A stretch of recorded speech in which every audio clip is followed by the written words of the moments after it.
Before I picked up my campervan and went touring, I had a chance to go round a motorhome show in Auckland. Coronavirus had only just reached New Zealand, so the event went ahead, albeit with lots of hand sanitizer and warnings to be seen. The first thing I spotted was this motorhome, with the best front layout I've ever seen.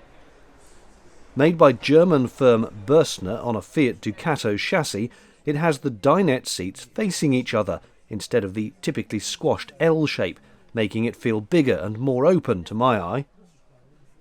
The kitchen's a bit tiny, but it has sink, hob and oven, with a big fridge on the wall opposite.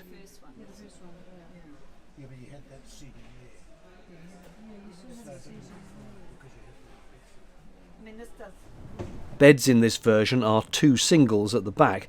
Good to see a place for your cup of tea there. They also do another version, which I prefer, with a double in the middle, and loads of storage round it too.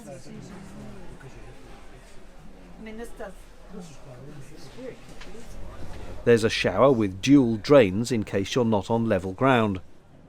And the door to the toilet opens across the corridor, so you get more space when you're in there, but are properly shut off.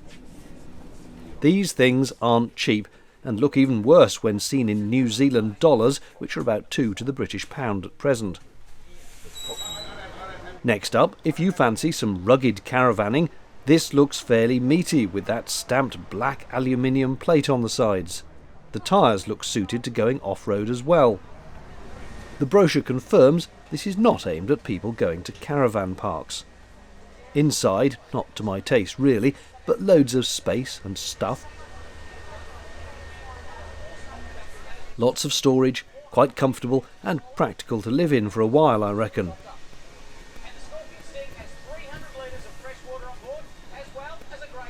There were on display a few American campers. Fans of the Love Your RV YouTube channel, of which I am one, will know this fifth wheel, a Keystone Cougar. Ray's electronics are rather more advanced than the standard installation shown here, but I notice Victron gear and a lithium battery. Inside, it's very North American, all really dark wood. Sorry US viewers, but why do all your RVs resemble the Batcave? The layout appears to have changed over the years, with the kitchen now across the back wall of the RV as you come in.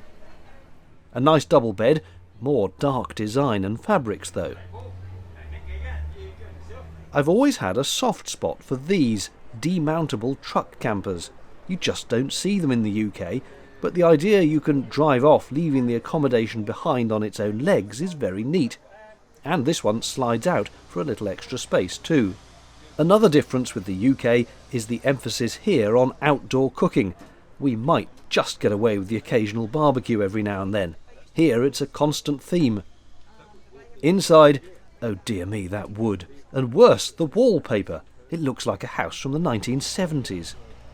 But ignoring the decor, the way everything packs into these is brilliant, and I'd love to have one if it could be lightened up and made a bit more cheery.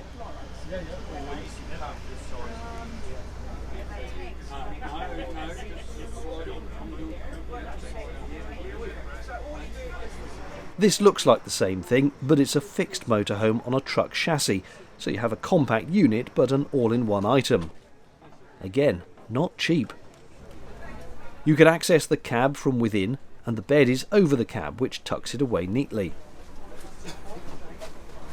A compact but usable kitchen, and lots of storage overhead, as well as a rear lounge area with a swivel table.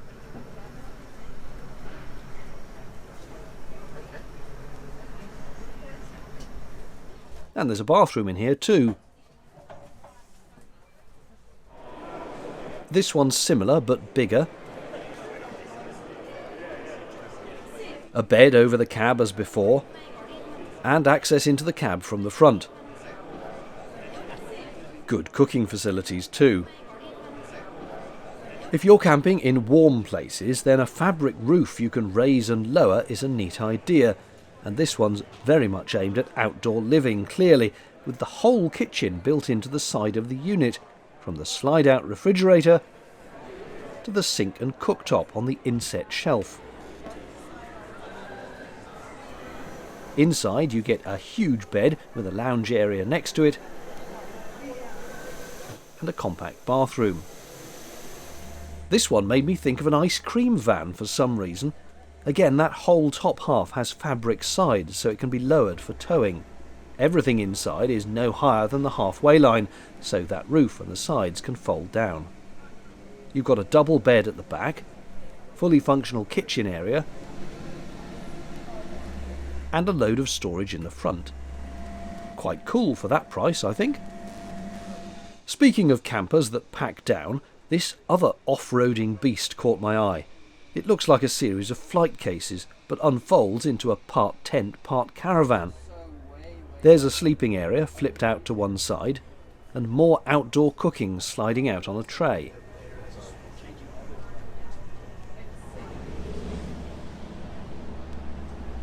The saloon has plenty of seating and another bed area behind. Plus you get this hybrid tent/awning to make it feel even bigger but open. A beast of another sort with this substantial motorhome. You wouldn't want to be roadkill for this thing, would you? Ouch at the price tag though. Back to caravans, and this very compact unit caught my eye. Same sort of theme as the others with outdoor cooking, but you also have an indoor kitchen area, twin beds, and storage with a fridge opposite the sink.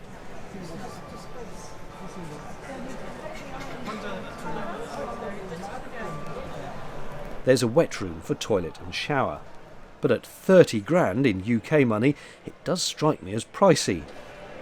Speaking of pricey, here's VW's latest camper. There really weren't many camper vans at this show. Are they just not popular in New Zealand? From one extreme to the other, flat pack wooden camper kits which you can assemble into a van you already own. They literally come as a set of panels which you clip together, giving you this kind of arrangement, but imagine it inside a van.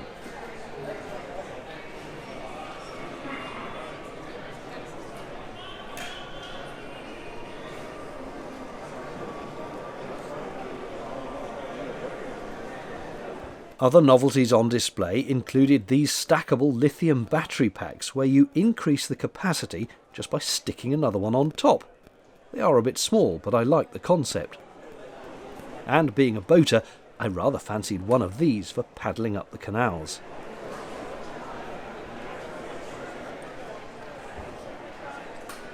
This may look just like any other caravan, but wait, it's voice activated. I have no idea what that means. Caravan, park yourself, perhaps.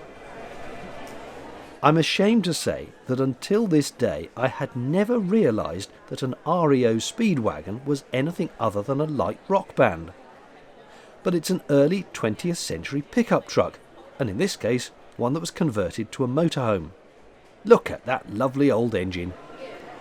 Inside is fantastic. Wood panelling, water heater, somewhere to sit, cook and sleep, and a superb wood burner. I'm guessing it's quite the hefty machine to drive. Continuing the theme of classics, a whole section of the show was devoted to old-time American cars and tiny retro caravans being towed behind them. These things were cuteness personified.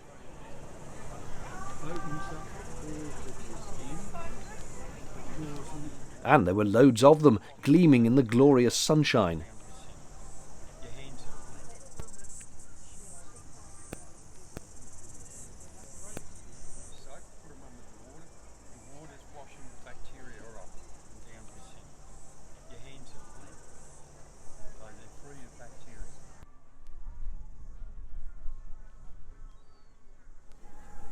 Very much a product of its time, perfectly preserved.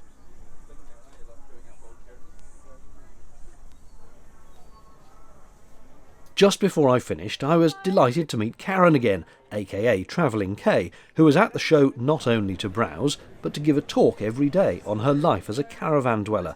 I've left a link to her channel in the description below. And that's it from the Motorhome Show and for this video. Next time, I take the camper up north and try boogie boarding down a very scary, very tall sand dune.